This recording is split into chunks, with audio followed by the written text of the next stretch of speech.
Hello, Pisces friends. This is Vistalia Tarot and Astrology, direct from my bedroom to yours. And these are your oracle transmissions for the month of February. So I'm going to start with an overview card from the Thoth Tarot for the month. So I pulled the Five of Cups, also known as disappointment, the Mars-ruled decan of Scorpio. I feel like I pulled a difficult card for you last month too.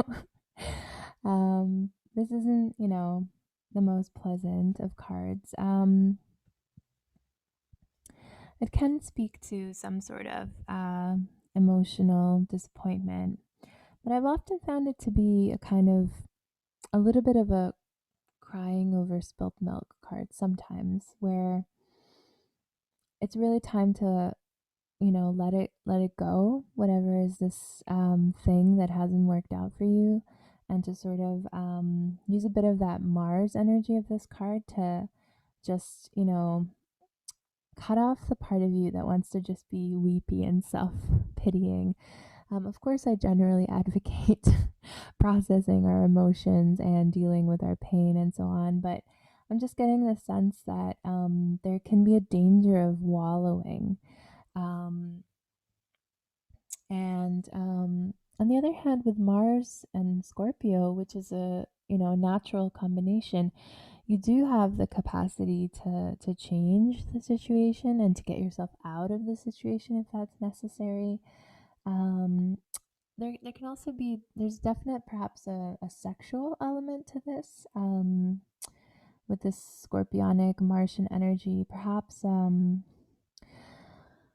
some sort of betrayal in that realm that is quite painful, in which case the advice about wallowing might not apply. But if you do feel that you're indulging in a little bit of a masochistic desire to suffer, sure, if that's your cup of tea, but maybe just watch yourself for that this month. Let's pull an archetypes card for you as a message from your higher self. Interesting. So pulled the Lover. Yeah, this is making me think that this really might have something to do with romantic relationships. That this is going to be the overarching theme. With the Lover as the message from your higher self, I'm feeling that perhaps this disappointment is really just something that you're perceiving that isn't really even happening or even really the case. Because the Lover archetype is there to remind us to be the lover, not just seek the lover, if that makes sense. And maybe there are expectations being placed on a significant other that are being disappointed, and the best approach to take would be to just embody the qualities that you see that you believe a lover should possess, and seeing where that takes you. If you're not in a relationship, I hope that this can somehow apply to you as well. Maybe in terms of a friendship or your attitude towards yourself. Become your own lover. And I'm going to pull an animal card as a guide for you this month. And I pulled the elephant. I think the elephant is, it's it's one of the most spiritual animal guides in this deck, and it's a sort of exalted form of the fire element in this particular animal deck. Little fire symbol there. And there's this flame at the bottom of the trunk. Yeah, and in keeping with this similar theme, how do you become a keeper? of the flame yourself, without the input that you're expecting or desiring.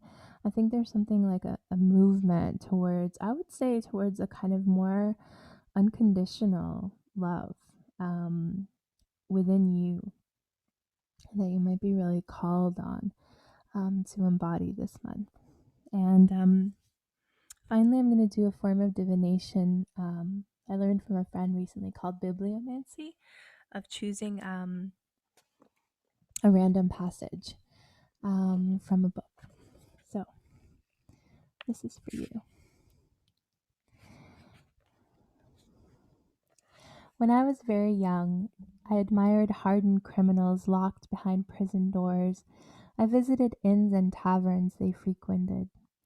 With their eyes I saw the blue sky and the blossoming work of the fields. I tracked their scent through cities. They were more powerful than saints, more prudent than explorers, and they alone, were witnesses to glory and reason. I'm going to do another one for you because your reading was kind of tough again, a little bit this month. This is in terms of if there is a relationship issue happening for you. Man is a rope tied between beast and overman, a rope over an abyss, a dangerous across, a dangerous on the way, a dangerous looking back, a dangerous shuddering and stopping. What is great in man is that he is a bridge and not an end. What can be loved in a man is that he is an overture and a going under. The abyss which threatens and intimidates is also our radical openness to possibility.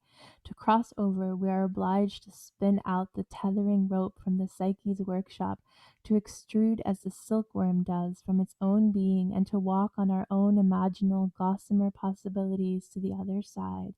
This involves a going under of the ego before a going over.